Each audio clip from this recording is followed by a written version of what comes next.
are with the 13th world champion, Garry Kasparov, the brainchild behind the Grand Chess Tour, and much of what happens here in Croatia.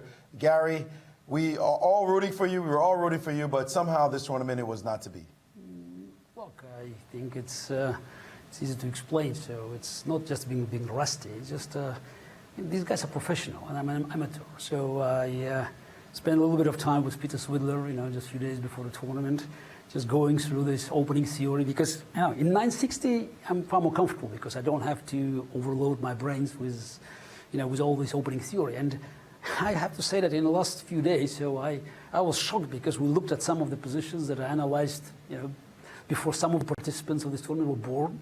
And then in 1 minute, the engine tells you that everything I did, preparing for Nigel in 1993 is a crap.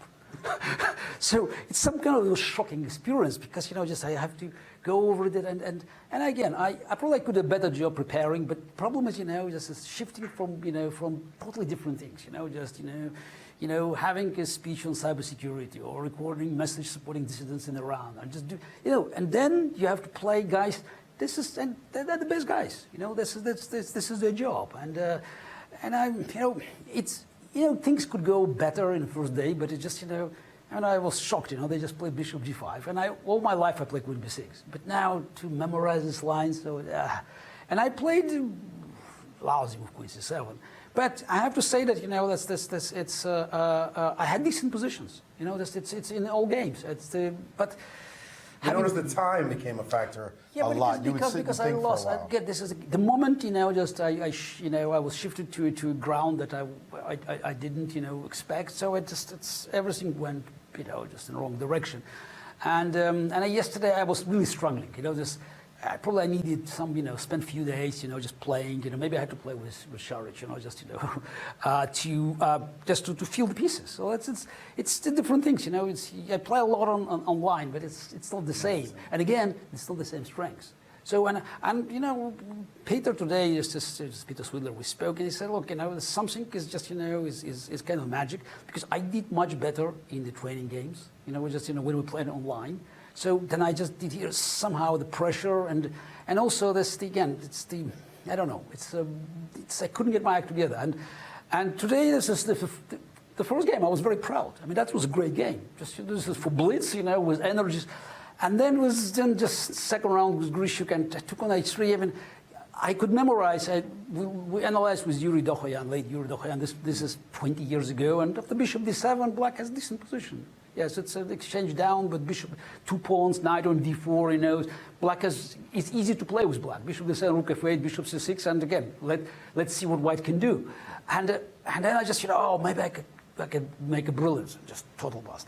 And I still had a little bit of steam left, and then with Duda, I don't know. So somehow I touched the bishop. I don't know why I touched the bishop. After Queen B3, I think he would be not dead, but it's just close to death. And actually, instead of even Knight D4, probably Bishop G4 was winning instantly. But I was overexcited because it was a good game. Just again, the energy. And after this game, I just, I lost. And with Rishi, I just played. Yeah, it's like I played like an amateur. So you don't play G4 and sacrifice on G6. Garry, you're no amateur. I mean, I understand the current amateur. You're a legend in our eyes. We know the history you have will last for an eternity as one of the greatest players ever to play. Yeah, but still, I understand with Mamediyarov, play Rook F3, give them a mate, I was so close, Instead of Queen E2, Rook F3, and I think it's just, the way I calculated is probably it's a mate. It's in many games, I was so close. Yeah, and yesterday was MVL, was a great game. As you talked about, form is important, playing more, you have so much that you have to do. Also, I lost sense of clock very often, so it was like MVL today. So I was close, but at the end it was dead draw, and I just totally forgot that we play. It's not just form; it's just it's look. Form means that you can get better or worse, but I'm not again I'm not a professional player anymore. But if not being forced to analyze these new lines and just going through these crazy Sicilians that they have to memorize so much. So I think in St. Louis I will do much better. Trust me. We absolutely trust me. Forward. I know that's what I can do, and this is if I don't have to to waste all my energy to memorize these lines, I think I can do a better job. Your thoughts on the fact that the tour now is expanding next year? We heard the announcement to be in Poland. It shows that the Grand Chess Tour is alive and well with great possibilities for the future. Oh, absolutely, absolutely. Grand Chess Tour is I think it's a very important event for the world of chess because it's professional. When